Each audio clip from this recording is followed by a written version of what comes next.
When I was 23 years old, I was in Paris, and I was focused really on breaking through. I was a young professional, I hadn't realized that I was an entrepreneur yet, and I remember being very obsessed with having no money. And I was thinking a lot about that. I remember my friend at the time got so tired of me talking about having no money. He said, "Julie, stop. If you have the right ideas, if you're good, if you articulate them, the money will find you." And I remember thinking, that's absurd, that's crazy. But I thought, you know what, he's 12 years older than me, he's very successful, I'll run with it. And I stopped worrying about the money. And the past 22 years has been, for me, an exercise really on the more I don't focus on the money, the more I focus on the ideas, what I'm meant to do, the more the money finds me. And at Ariadne Capital, my firm, we deal with about 100 entrepreneurs every month that come in. So we see all sorts. And so many of them are supplicants for capital and cash. And they're obsessed with the money.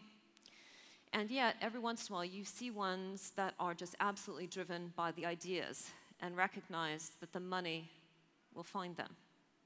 Then if we step back just a little bit further and say, well, what's really wrong with this financial crisis that we're in? What's gone astray? And that's that finance and financiers think that they start the party. They've forgotten the basics, which is that financiers are there to back the industrialists of the day. Full stop. Finance is not an industry. It's a support industry. It's a service industry to industry. And it's always been that way. Capital follows ideas. Throughout history, it always has, it always will. If we go back to the time of Christopher Columbus or to Michelangelo, or indeed throughout history, that 5% of humanity who are the creators, the entrepreneurs, the industrialists, the adventurers, the people with the money find them. They try to take him out of the market to back him, right? Queen Isabella put Christopher Columbus on a retainer so no one could get to him but her. The Medici family backed Michelangelo for the same reason. So capital follows ideas, not the other way around. It took me a while before I realized I was an entrepreneur. I was one of those guys until I found my merry band of people. But once I did, and I started to build businesses like First Tuesday and so forth, I did that because I felt, running my own business, that I went to a different country every day. And for those of you in the audience who maybe feel like me, that nobody else other than entrepreneurs really understands the pressure that it takes to run your own business, you might feel like I do, that you go to another country, you know, where, I don't know, banks pull your overdraft, products don't ship on time, people don't show up, they take a sick day. You know, the usual stuff of running a business. And I came to the conclusion that only people that had run their own business could understand what it was like to do that. And so I felt like I really went to another country every day. I love the face of that little guy. That's the face of every entrepreneur. He or she may not show you that face, but don't ever forget that that face exists when you're dealing with an entrepreneur. The entrepreneur understands near-death experiences, and they're fighting day in, day out for the breakthrough moments. And it became a bit of a campaign for me. Walter mentioned that I set up something called First Tuesday, which I took international and global to about 45 cities. And I came to the conclusion it would be good for more people to go to entrepreneur country every day, to understand what it takes to build a business. But then I came to an even bigger conclusion over the past couple of years, that not only is it good for people to go to entrepreneur country, but that everybody is going to entrepreneur country. Now, some of us and some of you are David with his slingshot driving the train. The train's going to entrepreneur country.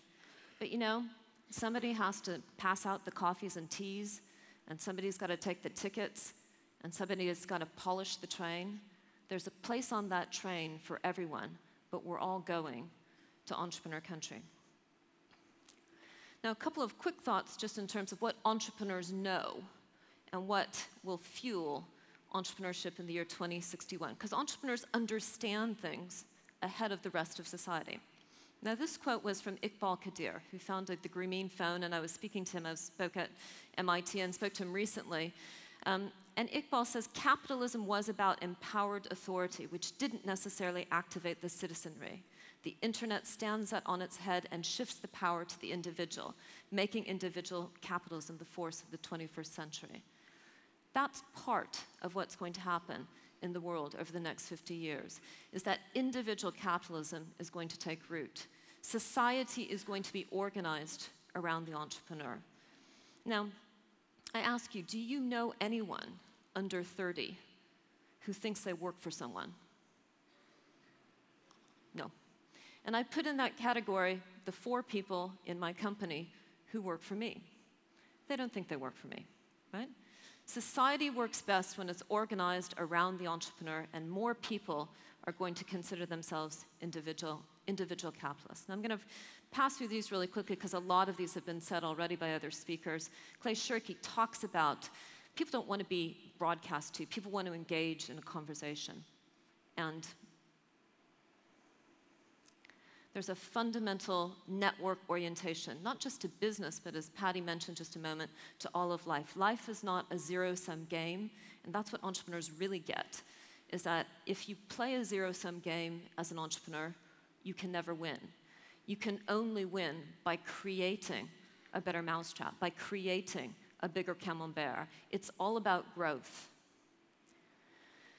Also, Kurzweil was spoken about earlier, so I'll skip right over that. Carlotta Perez, fantastic Venezuelan economist who's based at Cambridge University, but from Venezuela. She talks about the theory of disruptive technology and adoption. She's basically looked at the past couple hundred years and pointed out that every roughly 60 years or so, there's a moment of disruptive technology, and she's chronicled those. Now, we've all lived through the commercial internet, the rise of the most recent point of disruptive technology. And indeed, in the late 90s, when I was running First Tuesday, I remember it felt pretty heady. Every internet entrepreneur felt like a David with his slingshot.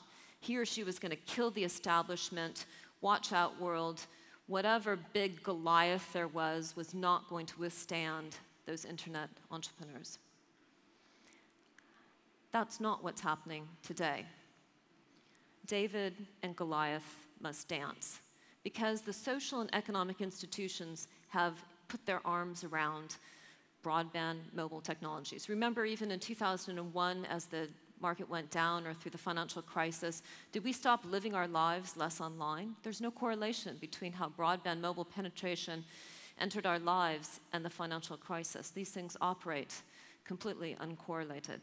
So the biggest change in what's happening today compared to that moment of disruptive technology is that David and Goliath, the established companies and the digital startups, the digital Davids, have to collaborate.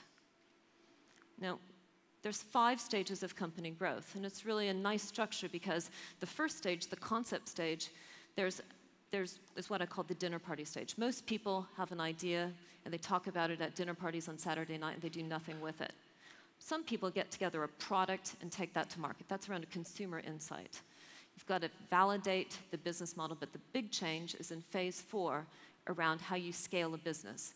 Today, a digital business scales on the back of a Goliath distribution base. And no venture capitalist is going to give you 30 million euros or sterling to go acquire 30 million customers.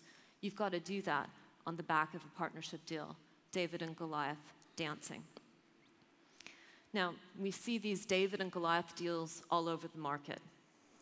So I never forget that innovation is about economics, not technology. Otherwise, we'd all be flying the Concorde. We're not. We're flying jumbo jets.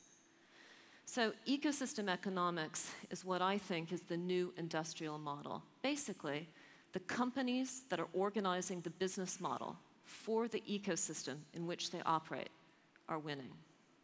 If we look at this fine gentleman, his real legacy is not the beautiful products that he made. The real legacy is that he took on two industries where innovation was being squashed, mobile carriers and music, and cut in the stakeholders in a way where everybody understood what the economics were, and so everybody could pull the innovation into the market. If we look at Google, Google says that they organize the world's information. Actually, they do a lot more than that. They organize the economics of the world's information. And like you, we all give them our data. They've built a multi-billion-pound business aggregating and using our data anonymously. And interestingly, we get nothing, no economic benefit for the use of our data. Their biggest Achilles heel is if somebody cut a different set of economics for the use of our data. Now, I found that entrepreneur. His name is John Paleomolites. He built a company called Beat That Quote, which was doing just that. It was cutting a different set of economics for the use of data in the search transaction. And Google acquired that business. We sold it to them this year for 122 times EBITDA multiple. Now, why do you do that unless it cuts to the heart of your business model? So just to follow up, last point, how do you launch a global business, whether you're David or whether you're Goliath? The key question you ask yourself is, in whose interest is it for me to be successful? You always have natural allies. Most people don't do the deep dive on the natural allies, and so as a result, they don't win. If you think about who your natural allies are, and you organize the business model for your ecosystem, they will help you pull you into the market. Thanks very much.